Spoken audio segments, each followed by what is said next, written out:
வணக்கம். ஒடிசாவிலே ரயில் கடவைகளிலே யானைகள் விபத்துக்குள்ளாவதை தடுப்பதற்காக ஏஐ கேமராக்களை பொருத்தும் திட்டமானது தற்போது அமுல்படுத்தப்பட்டுள்ளது. யானைகள் ரயில் கடவைகளை அண்மிக்கும் போது ஏஐ கேமராக்கள் ஊடாக கண்காணிக்கப்பட்டு கட்டுப்பாட்டு அறைக்கு எச்சரிக்கை விடுக்கப்படும். இதனையடுத்து கட்டுப்பாட்டு அறையினால் வழங்கப்படும் அறிவுறுத்தலுக்கு அமைய ரயில் பாதையில் பயணிக்கும் ரயில் உடனடியாக நிறுத்தப்படும் என ஒடிசா வனஜீவராசிகள் அதிகாரிகள் தெரிவித்துள்ளனர். இதற்காக 4 ஏஐ கேமராக்கள் பொருத்தப்பட உள்ளதாகவும் அதிகாரிகள் தெரிவித்துள்ளனர்.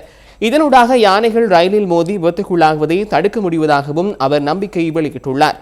ஒடிசாவின் வனப்பகுதிகளில் அதிக அளவிலான காட்டு யானைகள் ரயிலுடன் மோதி விபத்துக்கு உள்ளாகின்றமையினால் உயிரிழக்கின்றமை கடந்த சில வருடங்களாக அதிகரித்து வருவதாக அறிக்கைகள் தெரிவிக்கின்றன. எனவே இத்தகைய நிலைமையை கட்டுப்படுத்தும் நோக்கில் ஒடிசா மாநில வனஜீவராசிகள் அதிகாரிகளினால் இந்த புதிய முயற்சி மேற்கொள்ளப்பட்டுள்ளது.